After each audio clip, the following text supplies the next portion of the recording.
Permission to be Powerful is a reader-supported publication. To receive new posts and support my work, consider becoming a free or paid subscriber. Dear Permission to be Powerful reader, boundaries start with the word no. In other words, if you can't say the word no, you have no boundaries. That was me for most of my life, yet I didn't recognize it. If you can't say no, you're at everyone else's mercy. If you can't say no, the people around you will use and exploit you. This is a huge problem, not being able to say no. But this was how I lived for my whole life. It was exhausting, and I felt incredibly guilty for saying no. Some people, like me, have issues saying no, and others have problems hearing no. Some people become enraged when they hear the word no. This is not an appropriate or healthy response, but that's the beauty of humanity. We come in all shapes, sizes, colors, and flavors. And some people believe some crazy shit. Some people make it scarily far in life without hearing the word no. This is how you turn a child into a monster by refusing to enforce limits on them. As stated before, boundaries are not about words. I used to think that complaining about how people treated me was the same as boundaries. Very wrong. Nobody has the right to take your boundaries away from you. Anyone who makes you think that they do is probably very unhealthy, if not mentally ill. But millions of people live this way.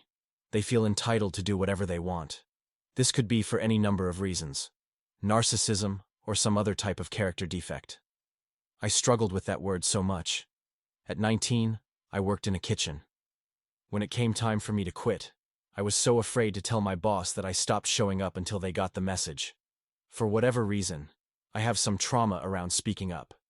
In moments when I must put up a boundary, I recoil and start fawning instead. The words escape me, and with that, I slowly watch my agency dwindling in real time. Why? Why is saying no so hard for some people? Well, some people are conflict averse. Others lust for conflict. Some people over-empathize with other people's feelings. Some people grew up in environments where they were trained to focus on everybody but themselves. Some people have some strange ideas about whether or not boundaries deserve respect. Some people have trouble speaking up for themselves in the presence of an authority figure. The problem could be situational. You may do all the work whenever you get into a group project while everyone else slacks off. Maybe that's been happening to you repeatedly for your whole life. There are many reasons why people do not enforce boundaries. But if you struggle with this problem, you will invite exploitation and stress into your life. I let people take advantage of me for so long that I finally said no. Enough is enough. After I was so exhausted that there was nothing left to give. One of the reasons some people struggle to say no is because they don't even know what their rights are. If you grew up in a strict or oppressive household, you may even doubt that you have any rights at all. So, before I even talk about saying no, I'd like to preface this lesson with some perspective that may help people get more comfortable saying the word no. First of all, you have the right to decide to do anything. You have the right to think about anything. You have the right to change your mind. So many people have trouble with this one. You agree to help your friend out, but on the day, you're tired, sick, the weather's awful, whatever the case may be, and you don't want to help them anymore. But you already agreed. Now you feel trapped. Guess what?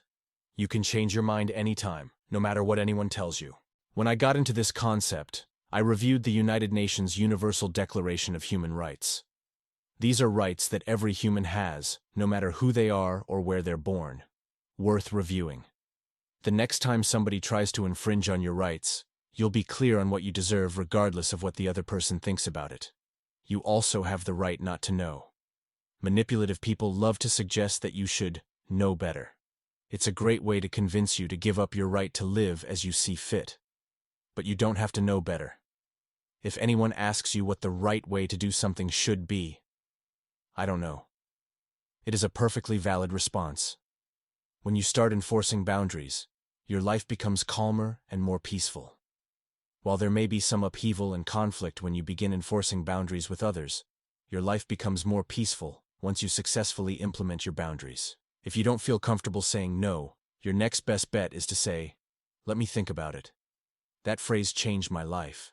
Anytime I was on the spot, I wanted to say no, but I felt conflicted. "I'll think about it."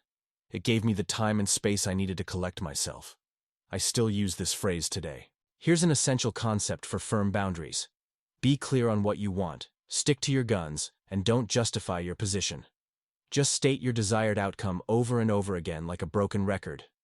This is a good practice when you are learning to be a stronger person. But it's not the be-all and end-all. I treat people who respect my boundaries one way, and people who don't another way. People who don't respect my boundaries are not necessarily entitled to my respect. If you are willfully crossing my boundaries, you get the apex predator side of me. That side. The side I now call Mike Tyson knows how to care for himself very well. He can be cold and ruthless when he needs to be. That side of me is fiercely on my side. Mike Tyson will fight to the death to protect his inner child. When it comes to that little boy, everything is personal. You fuck with him, and all bets are off. My go-to boundary is silence, when I give you the Mike Tyson side. More specifically, it's disconnection.